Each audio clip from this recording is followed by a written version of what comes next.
अरे मैं कब से तुमसे कुछ पूछ रहा हूँ और तुम हो कि मेरी बात का जवाब ही नहीं दे रही हो। क्योंकि मैं नाराज हूँ तुमसे। तुम्हारी इस नाराजगी की वजह जान सकता हूँ? शादी में कितने लोग मेरी तारीफ कर रहे थे कि मैं सुंदर लग रही हूँ, मैं अच्छी लग रही हूँ, और तुम हो, तुम्हारे पास तो 2 शब्द तक नहीं है ना अपनी बीवी की तारीफ में।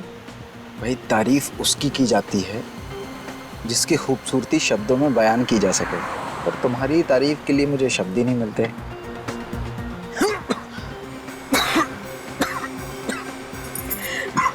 देखा वैभव, जो लोग ज्यादा झूठ बोलते हैं ना उन्हें ऐसे ही खांसी आती है।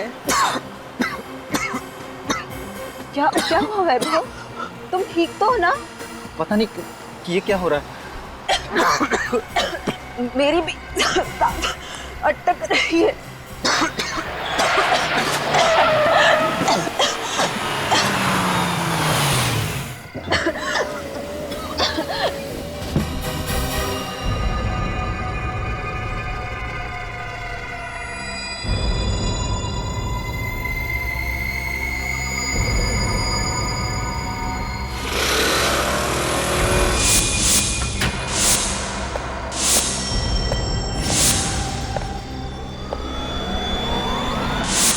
अभिजीत, 25 और 26 को सिंगापुर में क्रिमिनल साइकोलॉजी पर एक बहुत बड़ी कॉन्फ्रेंस है। मैं चाहता हूं कि तुम और दया वहां होकर आओ। Good morning sir. मॉर्निंग। तुम दोनों इतनी जल्दी सुबह सुबह? सर मैं तो बस अभी अभी आई, पर पंकज शायद कुछ ज्यादा ही जल्दी आ गए हैं। अच्छा। सर मुझे थोड़ा जल्दी घर जाना है। नहीं नहीं, काम करो, जाओ जाओ जल्दी। लैपटॉप कर। पंकज क्यों आया था इतनी जल्दी? क्या कर रहा था वो? सर एक्चुअली जब मैं ब्यूरो में आई तब मैंने देखा कि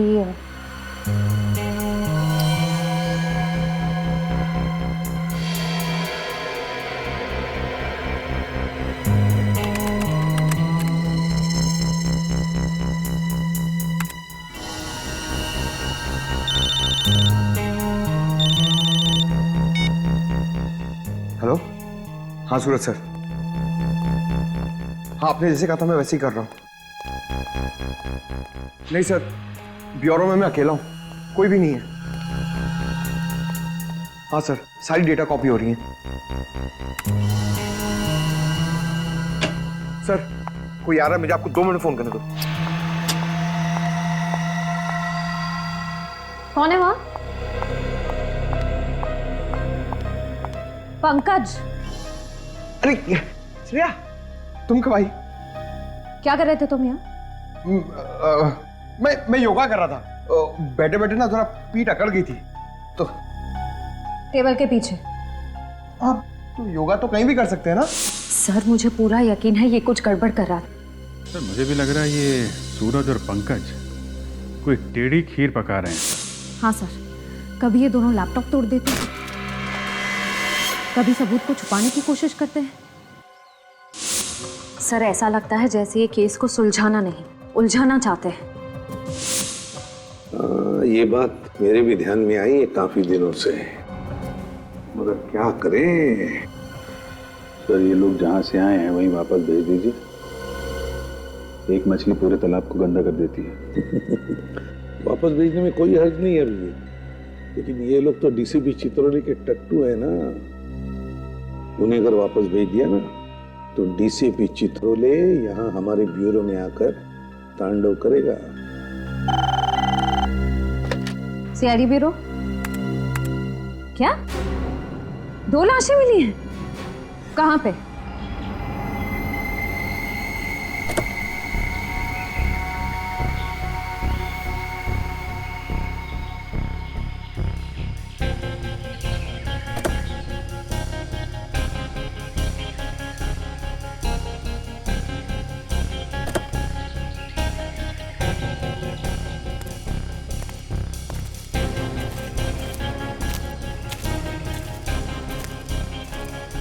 तो तुम लोग श्याम नगर का रास्ता पूछ रहे थे? वो सर हम लोग रास्ता भटक गए थे, तभी मैंने ये गाड़ी देखी। दीपक, स्टॉप द कार। क्या हुआ? वहाँ एक कार खड़ी है। शायद कार वाले को पता हो कि श्यामनगर का रास्ता कहाँ पड़ेगा। हाँ उससे पूछते हैं, गुड आइडिया। मैं देखता हूँ।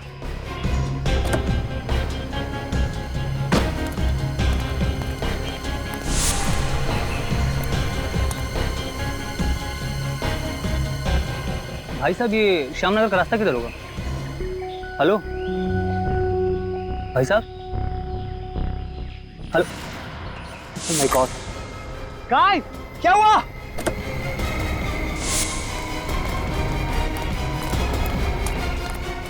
क्या हुआ?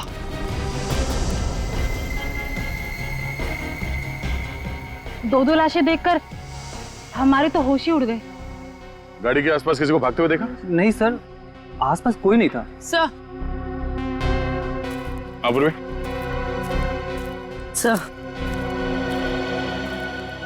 सर इसके कान पे ये जो निशान है, लगता है किसी ने ईयररिंग खींच के निकाला है। सर इसके गले पर भी एक निशान है। सर लगता है मामला लूटपाट का है। हाँ पूर्वी, सर ये गहने वगैरह शरीर के ऊपर के हिस्से से गायब है। ये पैर में बिच्छू और पायल वैसे के वैसे ही है। मतलब खूनी गाड़ी के खिड़की से उसने इस जुर्म को अंजाम दिया है। सर इन दोनों हस्बैंड वाइफ ने कितने सपने देखे होंगे सर एक दूसरे के साथ अपने भविष्य के लिए, और किसी खूनी ने सिर्फ चोरी करने के लिए इन दोनों को मार दिया। खूनी तुम्हारी तरह भावुक नहीं होते पंकज, वो सिर्फ अपना सोचते हैं, दूसरों का नहीं। इस शरीर पे कहीं भी चोट या जख्म का कोई निशान नहीं है।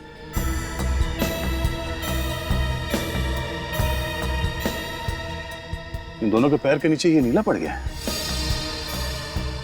लगता है इन दोनों को जहर दिया गया है।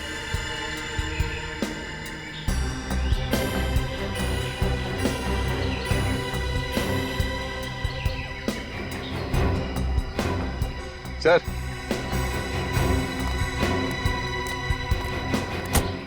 ये देखिए, इस गाड़ी से पेट्रोल पंप की रसीद मिली है। कल रात इन लोगों ने किसी पेट्रोल पंप से 2000 का पेट्रोल भरवाया था। इस पेट्रोल पंप में चल के पता करते हैं, शायद वहां से पता चल जाए कि इन दोनों को जहर किसने दिया था।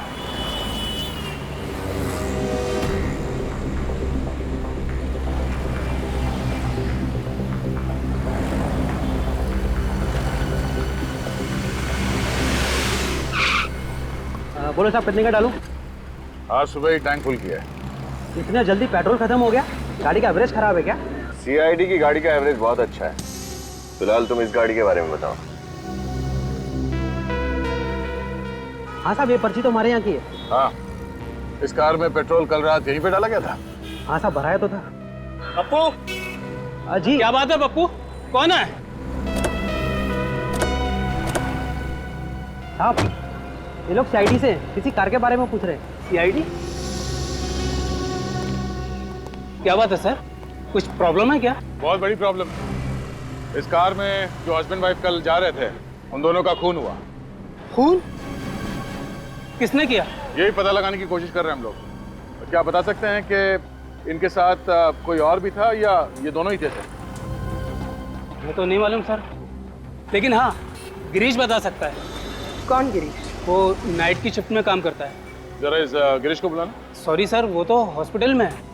हॉस्पिटल में? क्यों? वो कल रात को 12 सवा 12 बजे के आसपास अचानक वो गिर गया और बेहोश हो गया। बेहोश हो गया? कैसे? पता नहीं साहब, उसे चक्कर आने लगे थे। इससे पहले कि हम लोग कुछ समझ पाते, वो धड़ाम से नीचे गिर गया। मुझे लगा कि बेचारा 2-2 शिफ्ट में काम कर रहा था, इसलिए थकान की वजह से ऐसा हो गया हो। कौन से हॉस्पिटल में भर्ती है ये? शांति शिविर हॉस्पिटल। शांति शिविर हॉस्पिटल। सर ये वैभव और शिखा, ये लोग एक शादी से लौट रहे थे सर, जब इन पे हमला हुआ। और सर हमला होने से पहले रात करीब 12 बजे ये लोग एक पेट्रोल पंप पर पहुंचे, जहां एक अटेंडेंट गिरीश ने इनकी गाड़ी में पेट्रोल डाला और इनके जाने के बाद वो बेहोश हो गया और हॉस्पिटल पहुंच गया। अभिजीत, ये पेट्रोल अटेंडेंट गिरीश का बेहोश होना और फिर उसके बाद में वैभव और शिखा, इन दोनों पर हमला होकर उनकी भी मौत होना, कहीं इन दोनों बातों में कोई कनेक्शन तो नहीं? सर मैं अभी अभी हॉस्पिटल में गिरीश को मिलकर आ रही हूँ। डॉक्टर्स का कहना है कि उसकी बेहोशी की वजह थकान नहीं, कोई जहरीला केमिकल है, कोई जहरीली गैस। तो फिर अभिजीत इसका मतलब है कि ये दोनों शादीशुदा इसी जहरीले गैस के चपेट में थे और इन्हीं के जरिए इस गिरीश तक ये जहरीला गैस पहुंच गया। हाँ सर, गिरीश बच गया क्योंकि वो वक्त पर हॉस्पिटल पहुंच गया, लेकिन वैभव और शिखा की किस्मत इतनी अच्छी नहीं थी। मगर ये जहर है कौन सा? है कौन सा ये जहर जो 2 मिनट में आदमी दम तोड़ दे? सर, हाँ। सर इस जहर का नाम है फोलियम ब्यूरोक्साइटिस। हेलो तारिका जी। फोलियम ब्यूरोक्साइटिस।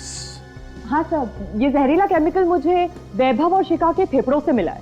फेफड़ों में मिला है तो इसका मतलब है अभिजीत कि इन दोनों ही ये जहर किसी चीज से सूंघा है या फिर सूंघाया गया है। हाँ सर, क्योंकि बॉडीज में इंजेक्शन वगैरह का तो कोई निशान नहीं मिला है मुझे। वही तो। और पेट में खाने पीने में कोई जहर नहीं मिला? पंकज, जब डॉक्टर तारिका कह रही है कि जहर सिर्फ फेफड़ों में था, तो उल्टे सीधे सवाल पूछ कर परेशान मत करो इनको। मालूम है कितनी मेहनत लगती है सब ढूंढने में। अरे आप थक गई होंगी, मैं कुछ मंगाऊं आपके लिए? फिर कभी अभिजीत, आज थोड़ा लेट हो रहा है क्योंकि सालों के साथ पूना गए ना, तो सारी जिम्मेदारी मुझ पर ही है। सर उनके सब पूना गए हैं? ये तो बड़ी अच्छी बात है। मतलब दिन रात काम करके थक गए हैं बेचारे, पुणे गए हैं तो थोड़ा चेंज हो जाएगा।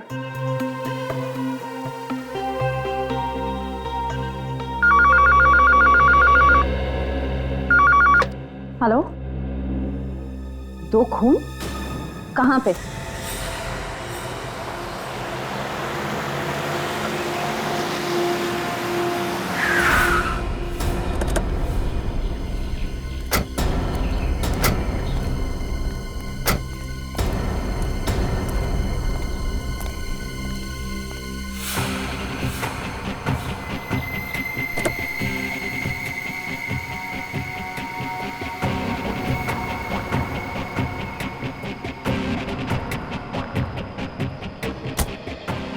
कमाल है, एक ही दिन में 4 खून।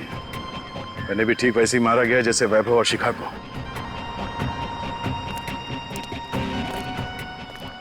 तुमने फोन किया था? मैं जी हाँ सर, मैंने फ़ोन किया था। क्या हुआ था यहाँ पे? सुबह सुबह काम पे जा रहा था, गाड़ी को देखकर शक सा हुआ। झांक कर देखा तो दोनों मरे पड़े थे। यहीं पे रहते? हाँ सर। ठीक है, जाओ। सर, इस खूनी को जल्दी से पकड़ना होगा सर, कहीं और मासूमों की जान ना चली जाए। सर खूनी उन्हीं लोगों पे हमला करता है जो लोग देर रात शादी से घर लौट रहे होते हैं, क्योंकि शादी में अक्सर लोग कीमती गहने वगैरह पहन के जाते हैं। सर, मुझे ऐसा लगता है कि ये खूनी जरूर शादी के खाने में जहर मिलाता होगा। नहीं पंकज, डॉक्टर तारिका ने बताया कि वैभव और शिखा के फेफड़ों में जहर मिला था, तो हो सकता है इन्हें भी जहर सुंघाया गया हो। या फिर सर शादी से निकलने के बाद रास्ते में ये लोग कहीं रुके हों और वहीं इन्हें जहर दे दिया गया हो सकता है। ये क्या? जीपीएस सिस्टम वो भी ऑन है। अब पता चल जाएगा ये जहर इन दोनों को कब और कहां दिया गया था। वो कैसे सर? पंकज, ये जीपीएस टेक्निक लोग गाड़ी चलाते वक्त इस्तेमाल करते हैं ये जानने के लिए कि मंजिल तक पहुंचने के लिए कौन सा रास्ता सबसे अच्छा है, कहां पे कम ट्रैफिक होता है। इस जीपीएस सिस्टम से हमें ये तो पता चल ही जाएगा कि ये गाड़ी इस रास्ते पे आई कहां से और ये कहीं पे रुकी थी या नहीं। सर? हाँ सर, जीपीएस कंपनी से उस दूसरे कपल की कार का रिकॉर्ड मिल गया। चलो दिखाओ जल्दी।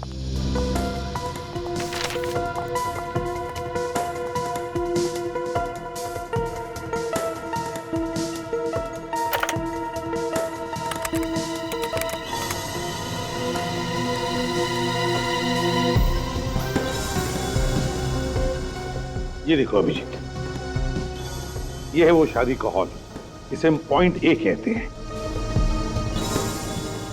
ये देखो, ये है पॉइंट बी, यहां पर इन दोनों की मौत हुई। सर, पॉइंट ए से पॉइंट बी के बीच ये गाड़ी कहीं रुकी नहीं है। इसका मतलब इन दोनों को जहर शादी के हॉल में ही दिया गया है। एग्जैक्टली अभिजीत, ऐसा ही हुआ होगा। ये वैभव और शिखा, ये दोनों भी तो इसी हॉल में गए थे शादी के लिए। अभिजीत, इसका एक ही मतलब हो सकता है कि वहां पर कोई तो है कोई तो है वहां प्रज्ञा बैंक्वेट्स में जिसने इन लोगों को ये जहर सुंघाया है किसी तरह से।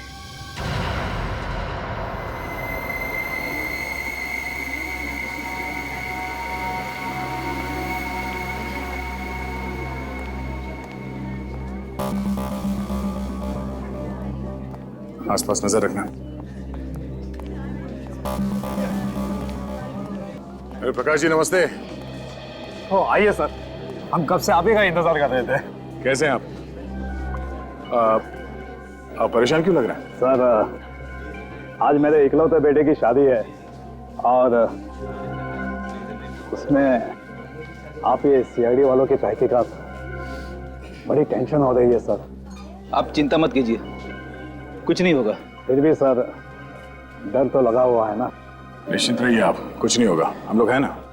और आपके सहयोग से ही आपके एक मेहमान की जान बचा पाएंगे हम। जी सर।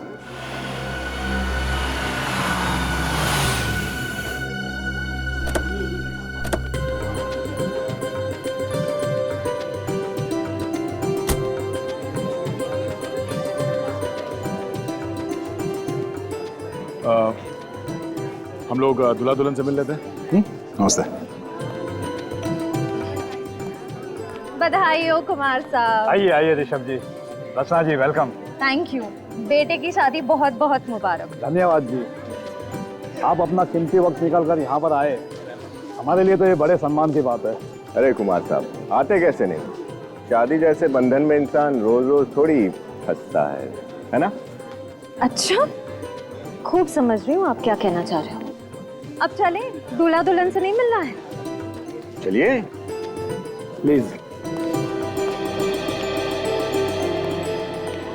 नमस्ते साहब। नमस्ते मैम साहब।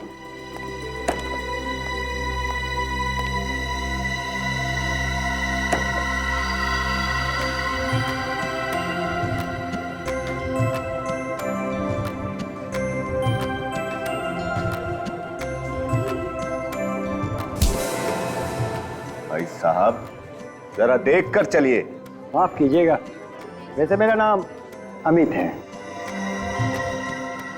हमारा नाम हर्ष है और ये है मैं इनकी पत्नी रचना। बहुत खूबसूरत है जी। मतलब क्या है आपका?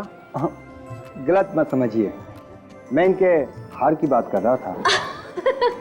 ये पूरे 10 लाख का है।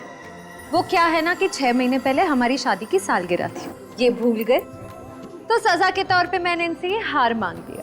कितनी बार समझाया है तुम्हें, हर जगह ये 10 लाख का ढिंढोरा पीटने की क्या जरूरत है? वाह भाई वाह, लगता है आप दोनों में बहुत ही प्यार है।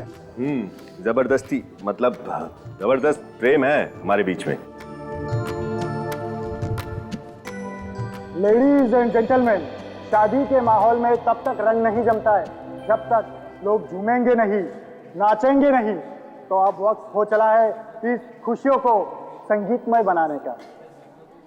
जोरदार तालियों से स्वागत कीजिए मिस गीता का, जो अपनी मधुर आवाज से आप सभी का मन मोह लेगी। Miss Gita.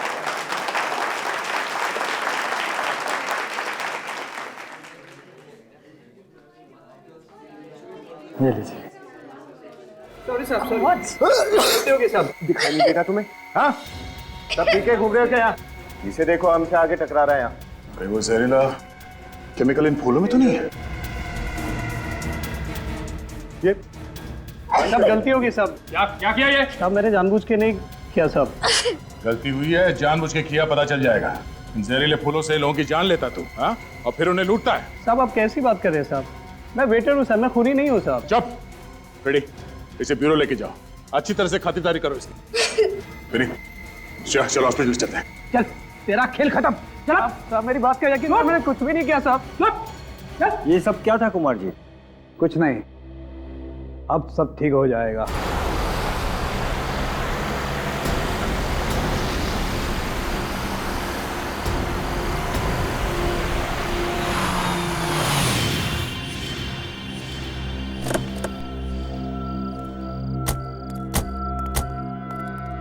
Oh no. Ready, ए, उठ। सर, लेकिन तुम दोनों को जल्दी हॉस्पिटल ले जाना पड़ेगा। निकालो नहीं। सर।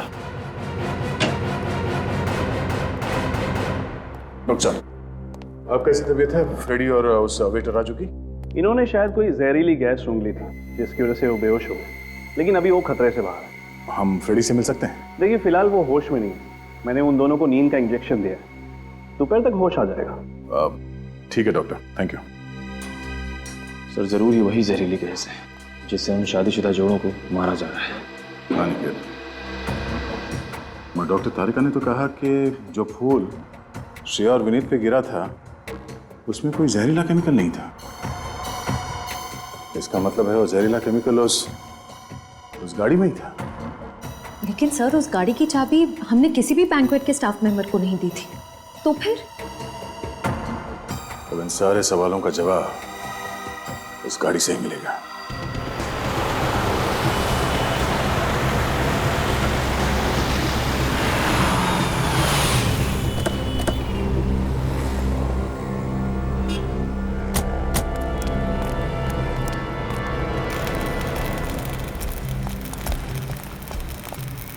कुछ पता चला किशोर, गाड़ी के अंदर वो जहरीली गैस कहां से गई होगी? नहीं साहब, मैकेनिक की नजर से देखकर लगता नहीं है कि इस गाड़ी से किसी ने छेड़छाड़ की है। सब कुछ एकदम बरोबर है। तुमने अच्छी तरह से तो चेक किया है ना, बारीकी हाँ से? साहब, एकदम बरोबर है।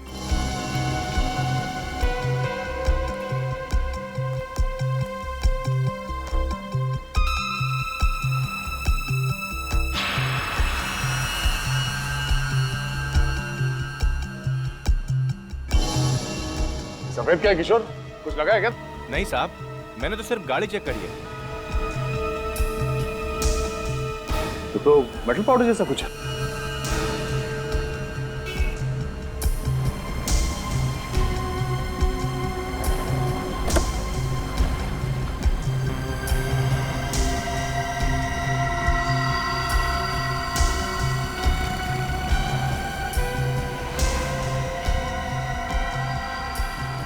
ओह, तो ये चक्कर है। क्या है सर? देखो, खुद ही देख लो।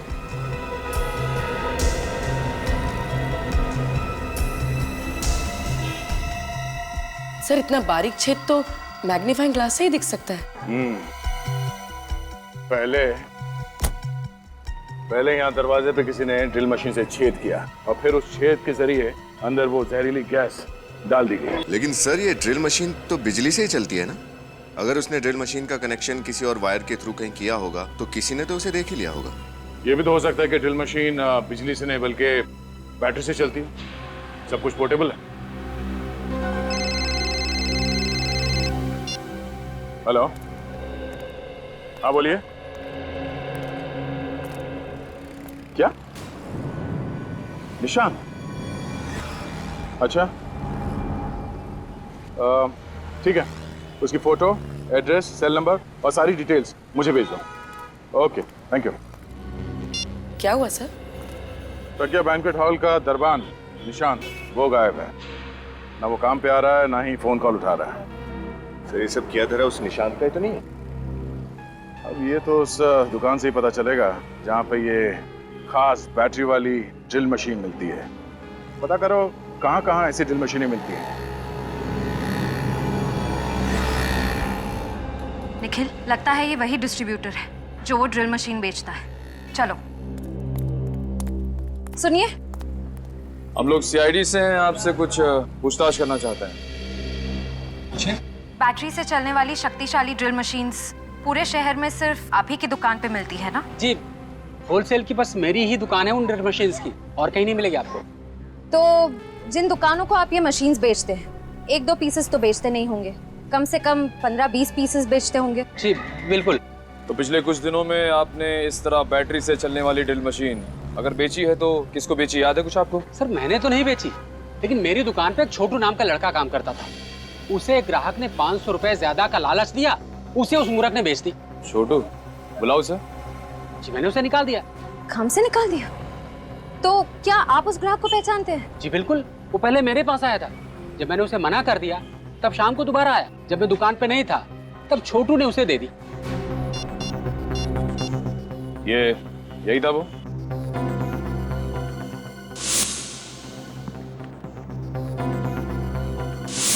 हाँ यही तो है वो।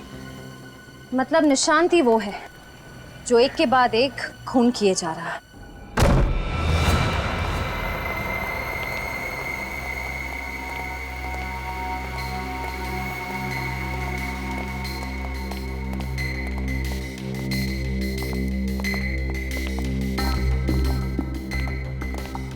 लगता है अपने परिवार के साथ 9-11 हो गया।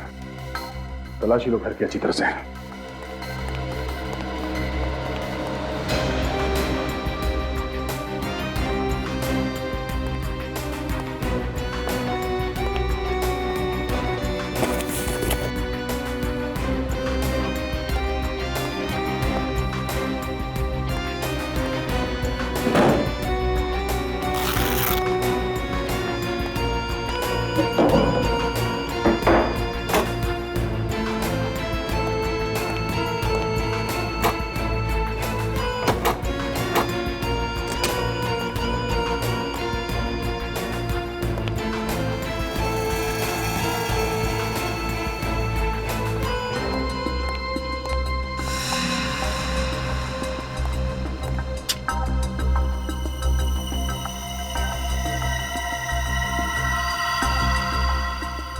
निशांत और निशांत की बीवी।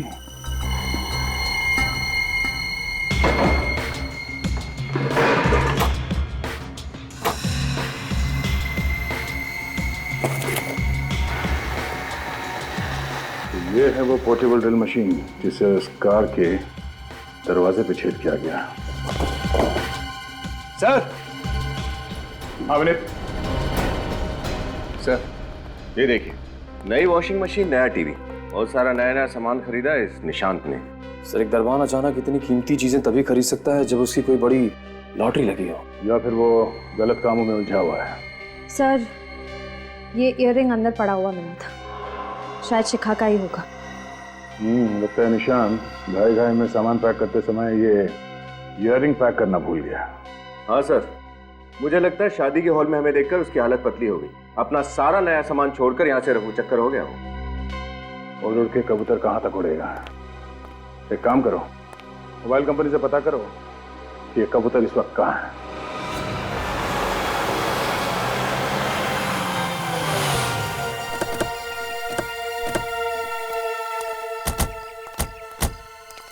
सर, आखिरी बार निशान का मोबाइल यहीं पर था। यहाँ पे ये देखो,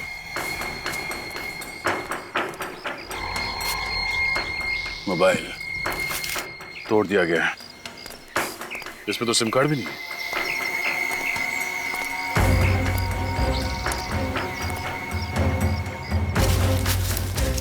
सर। हाँ देखिए सर, फावड़ा पड़ा हुआ है, मिट्टी भी लगी हुई इस पर ताजी। एक काम करो, आसपास देखो कहीं खुदाई का काम हुआ है क्या।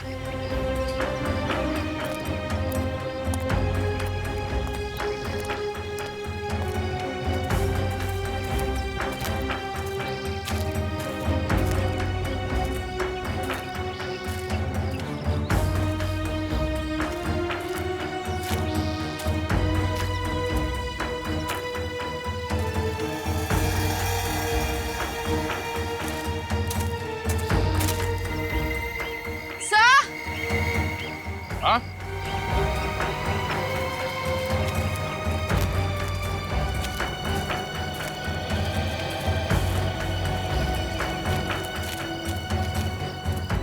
सर ये देखिए, सर यहाँ मिट्टी खुदी हुई है।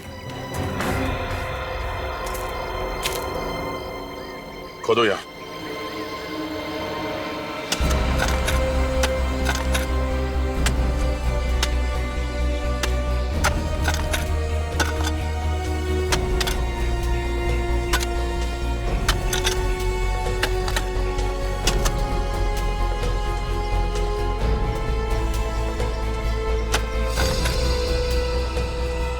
सर। हाँ? हटाओ इसे।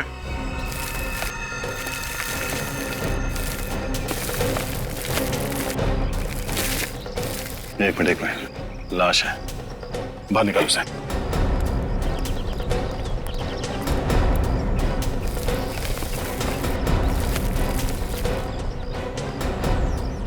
संभाल के।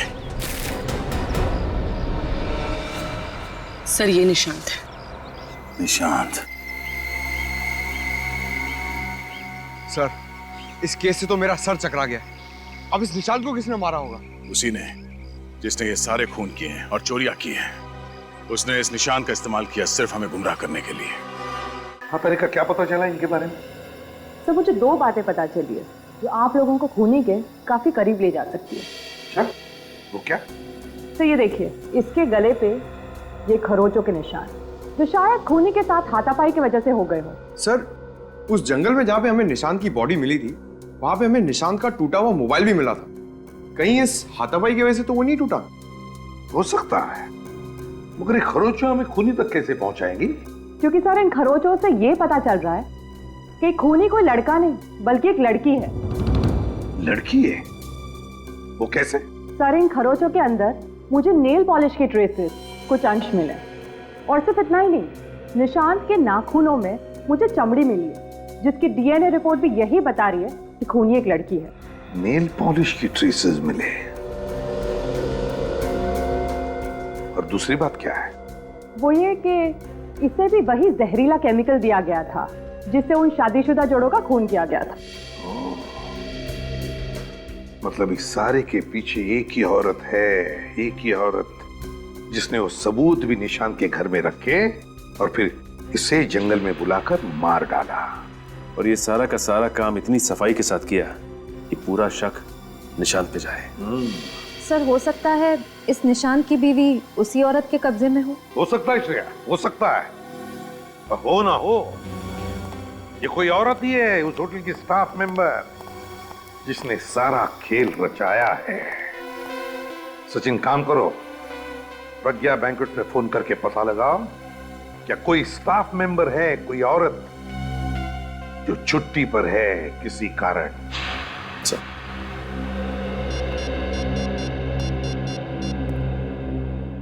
हेलो, हाँ मैनेजर साहब जी। अच्छा ये बताइए कि आपके फीमेल स्टाफ की कोई मेंबर कल से छुट्टी पे है क्या? जी क्या? ओके, आपकी मदद के लिए बहुत बहुत शुक्रिया जी, थैंक यू सर। मैनेजर के हिसाब से एक लड़की है जो कल अचानक छुट्टी पे निकल गई। मतलब कोई तो औरत है होटल की स्टाफ जो छुट्टी पर है।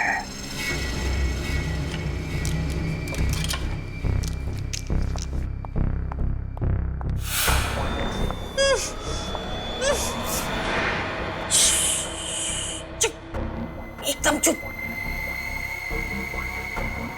बोलना है इसलिए खोल दूं। ले। आप मुझे छोड़ दो। निशांत तो तुम्हारे इशारों पे कठपुतलियों की तरह नाचता है ना, और तुम्हें क्या चाहिए? मैं जो चाहती थी मुझे तो वो मिल ही गया है। अब तो बस एक खूबसूरत सी जगह जाकर सुकून की जिंदगी जीनी है। जब तुम्हारा मकसद पूरा हो चुका है तो मुझे मेरे निशांत के पास जाने दो ना। अच्छा, अगर तुम यही चाहते हो तो यही सही।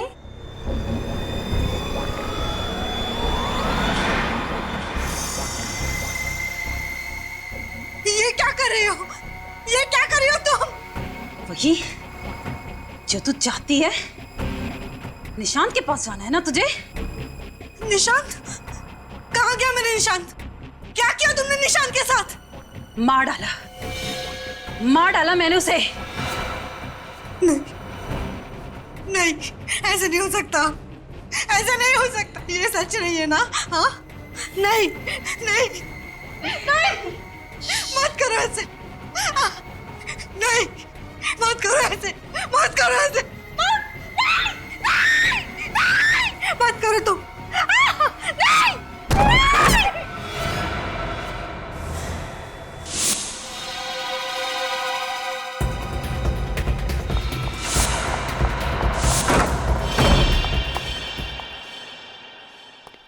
बहुत हो गया गीता जी, अब तुम्हारा खेल खत्म। खेल अभी खत्म नहीं हुआ है। खेल तो भी शुरू हुआ है।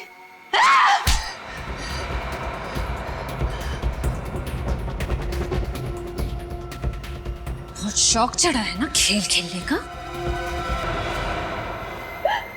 हाँ, मैंने ही किया है ये सब। इन सभी हत्याओं के पीछे मेरा ही हाथ है, क्योंकि मैं सोना लूटना चाहती थी, अमीर बनना चाहती थी। अमीर बनने के लिए, पैसा पाने के लिए 5-5 खून किए तुमने, हैं? क्या यही एक रास्ता था तुम्हारे पास अमीर बनने का? ऐसा नहीं है सर कि मैंने शराफत का रास्ता नहीं अपनाया, पर मुझे मिला क्या शराफत और मेहनत के बदले? क्यों? ऐसा क्या हुआ तुम्हारे साथ? एक अमीर इंसान के यहाँ मैं काम करती थी। एक दिन उसके यहाँ सोने की चोरी हुई और उसने सारा इल्जाम मुझ पर डाल दिया। वो तो सबूत ना होने की वजह से मैं बच गई, वरना मैं भी जेल में होती इस वक्त। और इसलिए तुमने वो बैंक्वेट हॉल ज्वाइन कर लिया, वहां गाना गाने लगी, ताकि तुम अमीर लोगों पर नजर रख सको और फिर उन्हें अपना शिकार बना सको। हाँ सर, मैं उनमें से अपना शिकार चुनती और निशान को खबर कर देती। जब लोग मेरा गाना सुन रहे होते तब निशांत अपना खेल शुरू करता, मौत का खेल। वो पार्किंग लॉट में जाता और ड्रिल मशीन के जरिए कार में छेद करता। हाँ मैम साहब, हाँ ठीक है, काम हो गया मैम साहब। हाँ हाँ हाँ, देख लिया मैंने। Okay ma'am.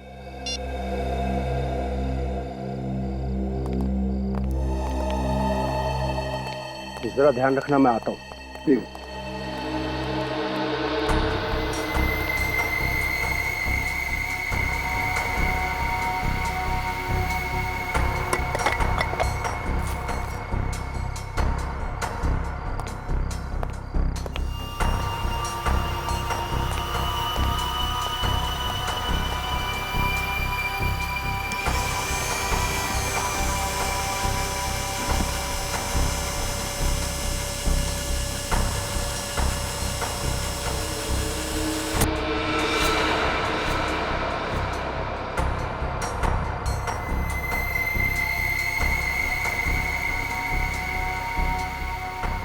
जैसे ही हमारी चुनी हुई कार शादी से निकलती, मैं और निशांत उसका पीछा करने लगते। जहरीला केमिकल आधे घंटे में अपना असर दिखाता था और कार में बैठे लोगों का दम घुटने लगता। वो लोग खिड़कियां खोल देते ताकि खुली हवा में सांस ले सके, और तब मैं वहां पहुंचकर उनके सारे गहने और जेवर लूट लेती थी। निशान तो तुम्हारे लिए काम कर रहा था ना, फिर उसे क्यों मारा तुमने? सारा दिमाग मैं लगाती, प्लान मैं बनाती, और आए दिन वो बस अपना हिस्सा बढ़ाने की बात करता। और वैसे भी मैंने तो उसे बस एक जरिए की तरह इस्तेमाल किया, एक मोहरे की तरह, ताकि सीआईडी का शक उस पर जाए। जब मेरा काम खत्म हो गया तो मैंने उसे भी मार दिया। वाह रे वाह, अगर इतना ही दिमाग, इतनी ही मेहनत किसी अच्छे काम के लिए इस्तेमाल करती तो वैसे ही पैसा कमा लेती, पर नहीं, 5-5 खून किए तुमने। तुम्हें तो फांसी ही होगी, फांसी।